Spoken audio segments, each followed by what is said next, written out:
Pantnagar police ने गुप्त सूचना के आधार पर आईडीबीआई बैंक के समीप चोरी की गई लगभग 12 मोटरसाइकिलों को जब्त किया है।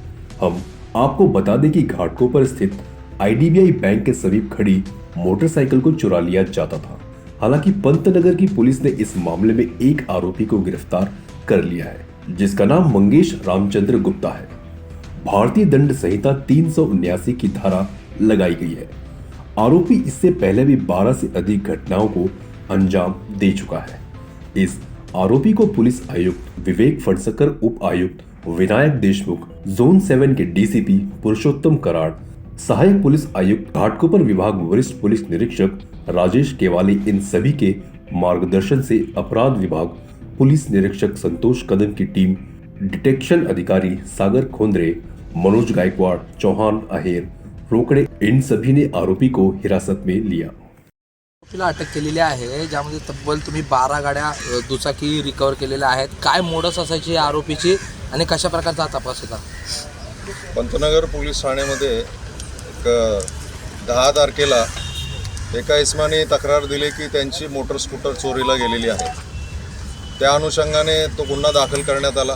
गुन्हा दाखल केल्यानंतर आम्ही सदर ठिकाणी सीसीटीव्ही फुटेज आहे किंवा दुसरी काय सोर्सकडून माहिती मिळते का हे पाहिली। सीसीटीव्हीच्या आधारे आम्ही त्याला सस्पेक्ट म्हणून पहिल्यांदा त्याचा इतर सोर्सतर्फे माहिती काढली कोण आहे काय। त्याच्यानंतर तो कळव्याला आहे, तर कळव्याला आमची पोलीस टीम जाऊन तिथे त्या इस्माच्या राहत्या ठिकाणी आणि आजूबाजूला ट्रॅप लावला तिथे आणि त्या इस्माला ताब्यात घेण्यात आलं।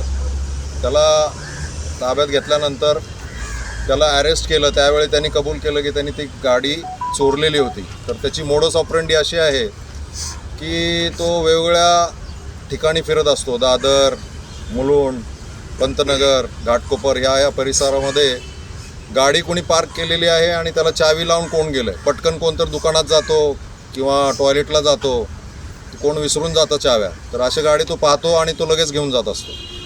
आता त्या गाड्या घेऊन गेल्यानंतर तो इतर लोकांकडून ते नावं बदल किंवा त्याच्यामध्ये नंबर प्लेट वगैरे बदलून असं तो विकत असतो। पण ह्या गाड्या त्यांनी विकलेल्या नव्हत्या, त्यांनी एका ठिकाणी ठेवलेल्या होत्या। त्या आम्ही त्याच्याकडून ह्या 12 गाड्या हस्तगत केलेल्या आहेत आणि त्या 12 गाड्या कुठून चोरीला गेलेत त्या नंबर प्लेटवरून आम्ही माहिती काढली असता सदरच्या गाड्या ह्या विविध पोलीस ठाणे येथे गुन्हा रजिस्टर असल्याने त्या ठिकाणाहून चोरी झाल्याचे निष्पन्न झाले। त्या अनुषंगाने आम्ही अशा ह्या 12 गाड्या हस्तगत केलेल्या आहेत सदरच्या आरोपीकडून। असं काय मोडस ऑपरेंडी नाही आहे त्याचा। दिसेल ज्या चावी लावलेली गाडी दिसत असेल तो घेऊन जायचा।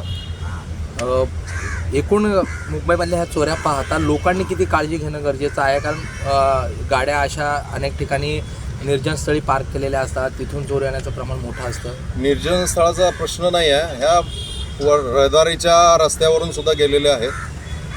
पब्लिकला असंच अवेअरनेस म्हणून सांगायची अशी पोलिसांकडून आव्हान आहे की आपण कोणतीही गाडी असो, टू व्हीलरच नाही आहे, गाडीला चावी लावून कोणतंही बारीक जरी काम असेल तर ते जाऊ नये। कारण अशी लोक फिरतीवरतीच असतात, चावी दिसली की ती गाडी तशी घेऊन जातात। त्याच्यामागे तुम्ही पाठलाग पण करू शकत नाही। आणि कायनेटिकचा उद्देश किंवा चोरण्याचा उद्देश असा असेल की कायनेटिक गाडी लगेच स्टार्ट लगेच होते, त्यामुळे अशा गाड्या तो घेऊन जात असेल। CEN न्यूज, देश प्रदेश की ताजा तरीन खबरों के लिए CEN न्यूज को सब्सक्राइब करें और रहें पल पल की खबर से हर पल बाखबर।